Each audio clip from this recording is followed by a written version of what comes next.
Into it. Here it says, man, Browns Wire on USA Today. Browns potential QB target emerges after Andy Dalton is traded to the Eagles.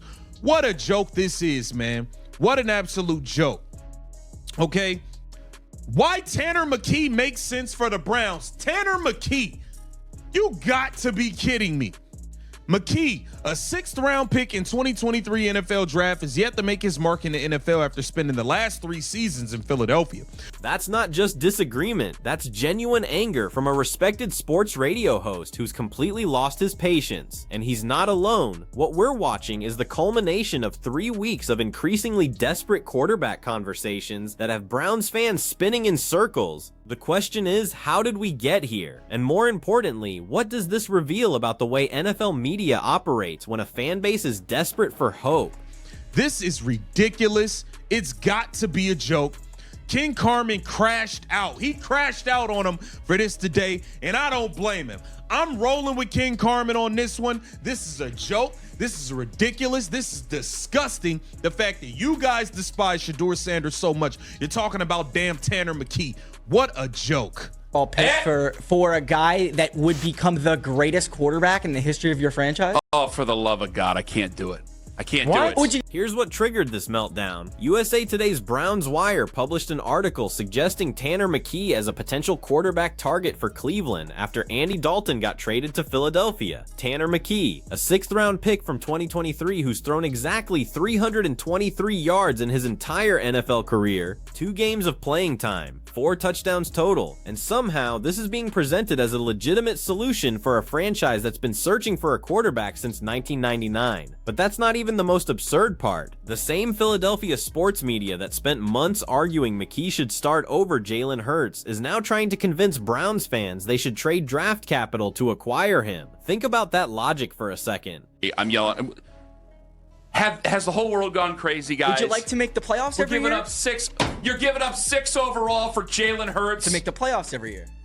But you guys had a big argument about starting Tanner McKee last year. This Philadelphia sports radio is absolutely asinine. You said it was a serious conversation. Yeah. Then why the hell would you put Tanner McKee on the trade block, apparently, quote unquote, if you were going to start him over Jalen Hurts, who somehow we would give up a 6 overall pick for? This is the dumbest thing I've ever heard in the history of this station. Watch that reaction carefully, because what you're seeing is someone recognizing the con in real time. Philadelphia Sports Radio spent the entire 2024 season debating whether Tanner McKee should replace Jalen Hurts as the Eagles' starter. That was a real conversation that happened on actual airwaves, multiple hosts, multiple shows, serious analysis about benching a quarterback who just led his team deep into the playoffs. Now those same voices are suggesting the Browns should give up the 6th overall pick to acquire Jalen Hurts, the quarterback they wanted to bench, for Tanner McKee, the guy they're now trying to sell to Cleveland. You can't have it both ways. Either McKee is good enough to start over Hurts, which means Hurts isn't worth a top 10 pick, or Hurts is worth that premium draft capital, which means McKee isn't remotely close to being an NFL starter. The logic collapses under the slightest scrutiny. Waiting for air. This is dumb. Guys, this is stupid. Do you hear what's coming out of our mouths? I don't think I've ever seen you this mad. Because I can't stand the stupidity. I can't do it. The 6 overall for Jalen Hurts from a team that was going to, quote-unquote, start Tanner McKee over him. And the reason to do it is because he's better than Johnny Manziel? Because he's better than Charlie Fry? What? What? I'm serious. I'm serious. John, I know you're, I'm not going to come over the table at you, bud. I don't want to scare you. Owen! Daryl! Guys! Please! Please! This is where the desperation becomes visible, because Ken Carman isn't just angry about one bad take, he's exhausted by 3 consecutive weeks of this exact pattern. Every few days, another quarterback gets floated as Cleveland's savior. Tanner McKee, Drew Aller coming back home to Ohio. 4th and 5th round picks being discussed like they're hidden gems, the constant churn of names, none of them actually solving the problem, all of them generating clicks and calls and controversy. And here's what makes it particularly insidious. These aren't just bad ideas being thrown around casually. They're being packaged as serious analysis. USA Today publishes it, sports radio debates it, fans start convincing themselves maybe there's something there. The cycle perpetuates itself, and suddenly a fan base that should be focused on real solutions is instead arguing about whether a backup quarterback with 323 career passing yards deserves consideration. The media ecosystem feeds on this desperation. Browns fans are starving for hope, so outlets keep serving them scraps and calling it a meal. Tanner McKee today, someone else tomorrow. The names change, but the pattern remains identical. Draft picks, so they can trade for Jalen Hurts. One first would do it. Sure that's what you were gonna say. One first would do it. I think, okay. Does 24 make it a little bit more stomachable? No. No. Try 39. Try 39 on it, John. All I hear about I'm like, even when they won the Super Bowl, it was like, hey, is Jalen Hurts top 10? I don't know. Hemming and hawing. I'm not hemming and hawing over a quarterback I'm giving up number 6 overall for. No, I'm not doing it. Good God. What has gone? Is it the people on the internet? What is it? What's made us so crazy? Well, what? Well, you know, the Browns have won so many games stupid. Managing that salary cap over the years, This is Ken. dumb. This is the dumbest thing I've ever heard. Now we're getting to the heart of it, because this isn't really about Tanner McKee or Jalen Hurts or any specific quarterback. It's about the fundamental absurdity of how NFL media covers desperate fan bases. Look at the comparisons being made here. Tanner McKee is being discussed as an upgrade because he's theoretically better than Johnny Manziel and Charlie Fry. That's the bar. That's the standard Cleveland is being told to accept. Johnny Manziel flamed out spectacularly in less than 2 seasons. Charlie Fry started 10 games and got traded. These are the measuring sticks being used to justify trading for a 6th round backup who's barely played. And when Carmen pushes back on this lunacy, when he points out how insulting these comparisons are, he's treated like he's being unreasonable. The Jalen Hurts proposal is even more telling, suggesting the Browns should give up the 6th overall pick for a quarterback whose own fan base was debating his competence just months ago. A quarterback who, according to Philadelphia media, might not even be better than his backup. That's not analysis. That's taking advantage of desperation. Well, why do we want it? Why is he even on the trade block? If you guys want to start him over Jalen Hurts, apparently, this is just say you guys are trying to take advantage of a desperate fan base, and for everybody else, you've all been worked into a shoot. Am I the only sane one left? I know I don't sound sane. This is nuts. This is nuts. All I can do is laugh, because I'm not putting out the phone number for people who agree with this silliness. No, I need common sense. Usually it's like, if you guys disagree with me, call me up. No. I need confirmation that I'm not crazy, that I'm not the silly one here, that I'm not the stupid one here. You're I not. need a 216-474-0092. I need confirmation.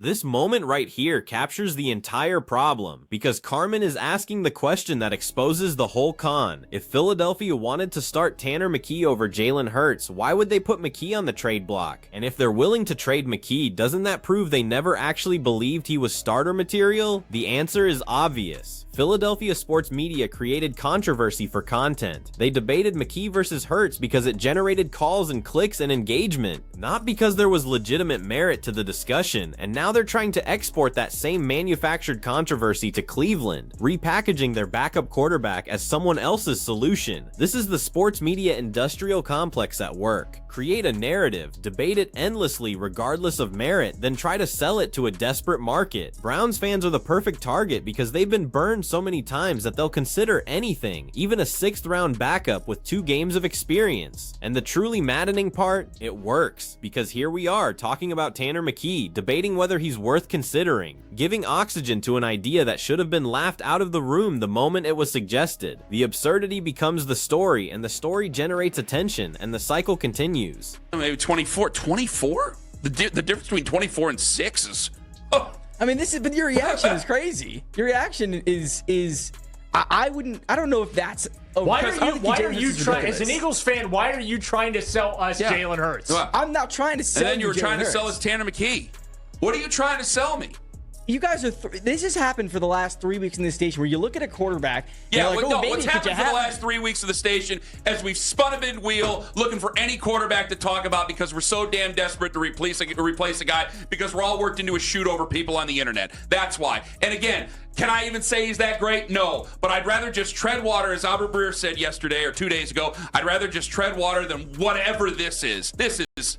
I'm serious. I can't. Pay attention to this progression, because Carmen isn't just rejecting one bad idea. He's rejecting the entire premise of these conversations, the constant speculation, the bottom barrel scraping, the willingness to consider any quarterback, no matter how unproven or inappropriate, just because he's available and Cleveland is desperate. Drew Aller is the perfect example, a Penn State quarterback who struggled under pressure in a massive stadium with intense scrutiny, and the suggestion is to bring him back to Ohio, to Cleveland, where the pressure and scrutiny would be exponentially worse, to a fan base that's been waiting 25 years for a franchise quarterback, to a media market that will dissect every incompletion and every interception. That's the environment people want to put a young quarterback who already struggled with pressure? It's not analysis, it's content generation. It's filling airtime and column inches with speculation that sounds plausible on the surface, but crumbles the moment you think about it critically. And Browns fans deserve better than that. They deserve actual solutions, not an endless parade of lottery tickets disguised as prospects. Even Dylan Gabriel, I'm done. I'm done having these silly ass conversations about these guys. Oh my God, I'm getting tweets yesterday. Ken, don't you want Drew Aller? Look at how great his pro day is. Yeah, you want to bring him here when he was in a 100,000 seat fishbowl over the last 4 years, and where he had a terrible offensive coordinator and a coach who couldn't coach his way out of a paper bag in any game that mattered. And you want to bring in Drew Aller here and bring him back home with this fan base? He fit right those in, though. quarterbacks? Oh yeah, I'm sure that's gonna be really good for a guy who struggled at Penn State with all the pressure that was on. That's gonna be real good for Drew Aller. Yeah, bring him back home with Browns fans. Here's what this entire situation reveals about NFL media coverage in 2025. Desperation is profitable, controversy generates engagement, and when a fan base is starving for hope, you can sell them almost anything if you package it correctly. The Browns haven't had a franchise quarterback since they returned to the NFL in 1999. 26 years of futility. That desperation creates a market for speculation, and that market incentivizes media outlets to keep feeding it. Every quarterback becomes a potential savior. Every draft pick becomes a debate. Every backup gets his moment in the spotlight, regardless of whether he's actually worth considering. Tanner McKee isn't a legitimate option for Cleveland. Everyone involved in these conversations knows that, but he's a name that can generate content for 3 days. Articles get written, radio shows dedicate segments, fans call in to debate, the metrics go up, the cycle perpetuates itself. And when McKee stops generating attention, there will be another name ready to take his place. This is the reality of modern sports media. Content matters more than quality, engagement matters more than accuracy, and desperate fan bases become targets for speculation that ranges from unlikely to completely absurd. The Browns are just the most obvious example because their desperation is so acute and so prolonged. But this pattern exists everywhere. Any team with a quarterback question becomes subject to this same treatment. The Tanner McKee conversation isn't about Tanner McKee. It's about an industry that profits from keeping hope alive, even when that hope is built on nothing substantial. It's about media outlets that understand desperate fans will consume any content that suggests a solution might exist. And it's about the exhaustion that comes from watching this pattern repeat itself endlessly, with different names but the same fundamental dishonesty. Ken Carman's frustration is completely justified, because he's watching his audience get manipulated in real time. He's watching outlets exploit Browns fans' desperation for clicks and engagement, and he's tired of being part of a system that prioritizes content generation over honest analysis. The question Browns fans need to ask themselves is simple. Do they want real solutions, or do they want to keep chasing these manufactured controversies? Because as long as they're willing to engage with speculation about Tanner McKee and Drew Aller and whoever else gets floated next week, the media will keep serving it up. The cycle only stops when the audience refuses to participate. Cleveland deserves better than Tanner McKee. They deserve better than these desperate bottom barrel conversations. They deserve honest analysis about real options, not speculation speculation designed to generate engagement, but getting that requires recognizing the game being played and refusing to be part of it. So here's the real question. Was this article about Tanner McKee legitimate analysis, or was it content designed to exploit desperate Browns fans? And if it's the latter, how many more of these conversations are Browns fans willing to have before they demand something better? Let me know in the comments, and make sure you subscribe for more honest sports analysis that cuts through the noise.